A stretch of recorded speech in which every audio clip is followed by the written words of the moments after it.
Story 1. The Hidden Floor of the Grand Hotel. I've worked as a night auditor at the Grand Majestic for 12 years. It's an old building, the kind with brass elevators and red carpets that swallow the sound of your footsteps. Most people don't notice the gaps in the floor numbering. One night, the elevator malfunctioned.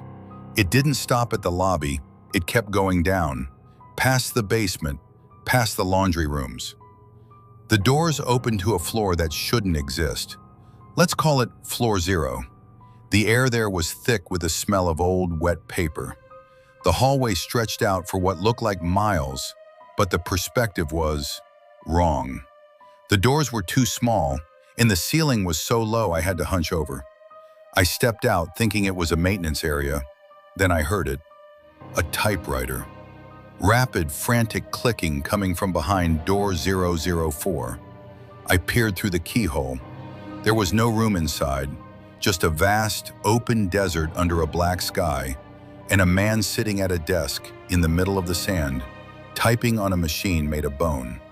He looked up, and I realized he had no eyes, just two more mouths where his eyes should be. "The script is leaking," the mouths whispered in perfect unison. I scrambled back into the elevator, pressing the freet of the evil. Return to George, most of more mouse with lobby button until my thumb bled. When I finally got back, I checked the blueprints in the manager's office. There is no Floor 0. But every night since then, at 3:14 a.m., the elevator in the lobby dings, and the doors open to reveal a single, old, wet sheet of paper on the floor. It's a page from a script, and it's describing exactly what I'm doing, second by second. Story 2. The Whispering Well of Blackwood Creek. My grandfather always told me never to go near the creek after a heavy rain. He said the water brings things up from the deep silence. I thought he was just an old man with too many stories.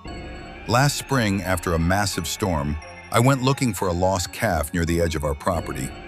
I found an old stone well I'd never seen before. It was covered in moss that looked like hair. I leaned over the edge, and instead of water, I saw a reflection of the night sky, even though it was midday. Then a voice drifted up. It was my own voice, but it sounded younger, 5 years old. It was crying for help. "I'm stuck in the dark," the voice sobbed. "Please don't let the man with the needle find me." I felt a cold hand wrap around my ankle. I looked down, but there was nothing there, just the sensation of icy fingers tightening on my skin. I looked back into the well, and the reflection changed. I saw myself, but I was lying in a hospital bed, surrounded by people I didn't recognize. They were all wearing masks, not surgical masks, but porcelain faces with frozen smiles. I broke away and ran back to the house. When I saw my grandfather, he didn't ask what happened. He just looked at my ankle. There were 5 purple bruises in the shape of a small child's hand. "It's starting," he said, his voice trembling. "The well has your name now. Soon, you'll be the one whispering from the bottom, and someone else will be living your life up here." Now I look in the mirror and I swear, my eyes look a little more like porcelain every day. Story 3. The Static in the Grain Silo. You ever wonder why farmers stay in the house when the wind dies down? It's not the wind they're afraid of, it's the silence. I was checking the old grain silo on the edge of the north field. It had been empty for years, but I kept hearing a buzzing sound coming from inside, like 1,000 wasps trapped in a jar. I opened the heavy steel door, and the temperature dropped 20 degrees instantly. The silo wasn't empty, it was filled with static, a thick gray mist that hummed with electricity. And inside the mist I could see shapes. They looked like people, but they were flat, like paper cutouts. They were moving in a slow, rhythmic dance, their limbs snapping and popping with every turn. One of them drifted toward me. It didn't have a face, just a television screen where its head should be.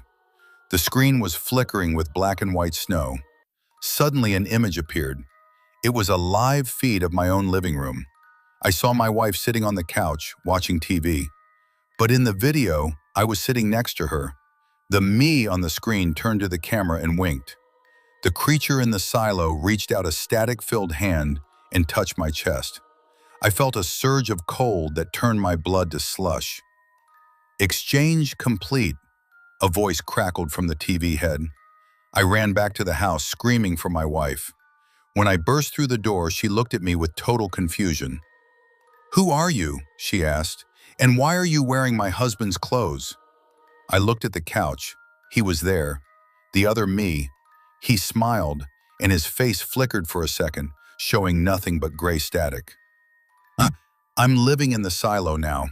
If you're ever in the North Field and you hear a buzz, don't open the door. I'm very, very lonely."